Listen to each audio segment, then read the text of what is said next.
देखिए, ऐसा है कि सरकार द्वारा एक प्रार्थना पत्र दिया गया है कि जो कथित वजूखाना है, जिसे हम विश्वनाथ जी की जगह मान रहे हैं, आदि विश्वेश्वर की जगह मान रहे हैं, वहाँ पर जो ताला लगा हुआ है, उस ताले के ऊपर कपड़ा फट गया है, उसको चेंज करने के लिए आदेशित कर दिया जाए।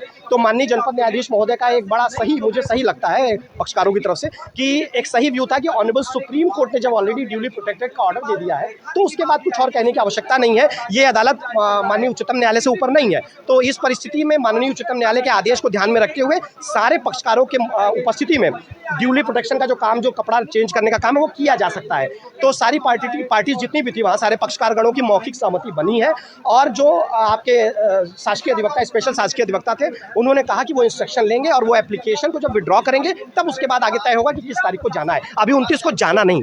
इंतजामिया कमेटी की अगर बात करें तो क्या इस पूरे मामले को लेकर के इंतजामिया कमेटी ने कोई ऑब्जेक्शन उठाया है? जब उस एप्लीकेशन को डिसाइड करने की बात थी, तब इंतजामिया कमेटी का जो है ऑब्जेक्शन था। उनका ऑब्जेक्शन ये था कि अगर सुप्रीम कोर्ट ने कोई ऑर्डर दिया है तो उसको फिर यहाँ के न्यायालय कैसे आदेश देंगे, ये उनका था। लेकिन जब माननीय जनपद न्यायाधीश महोदय ने यह कह दिया कि माननीय उच्चतम न्यायालय के आदेश से वो प्रोटेक्टेड है, तो फिर दोबारा आदेश लेने की कोई आवश्यकता नहीं है। तो ऐसी परिस्थिति में आप जो है उसको प्रोटेक्शन कर सकते हैं सारे पक्षकार गणों की उपस्थिति में। तब उस पर मौखिक सहमति आ गई। तो हो गया, मौखिक सहमति तो सबकी आ ही गई। बस वो जो एक एप्लीकेशन है वो हिंड्रेंस है। जज साहब ने कहा कि उस एप्लीकेशन को विड्रॉ करिए, आगे के काम करिए। जो सरकार द्वारा एप्लीकेशन दिया गया है कि चेंज करने के लिए आदेशित कर दे, तो मौखिक सहमति जब सबकी है तो उसको विड्रॉ कर ले। तो स्पेशल प्रोसिक्यूटर साहब ने कहा कि हम इंस्ट्रक्शन ले लें सरकार से, पहले वो अपने क्लाइंट से पूछेंगे ना। नहीं, ऐसा कुछ नहीं है। अगर ऐसा कोई इन्फॉर्मेशन आया तो ये गलत है। अभी आज सिर्फ इतना हुआ है कि वो जो मौखिक सहमति सबकी बनी है, माननीय उच्चतम न्यायालय का आदेश प्रिवेल करेगा। ये तो है ही, माननीय उच्चतम न्यायालय से बड़ी न्यायालय कोई नहीं है, उनका आदेश प्रिवेल करेगा। और उस पर जो है जो एप्लीकेशन दिया गया है सरकार के द्वारा, जब उसको विड्रॉ कर लेंगे तब उसके बाद आगे की कार्रवाई होगी कि किस तारीख को जाना है और किस तारीख को जाकर वहाँ पे ताले का कपड़ा चेंज करना है।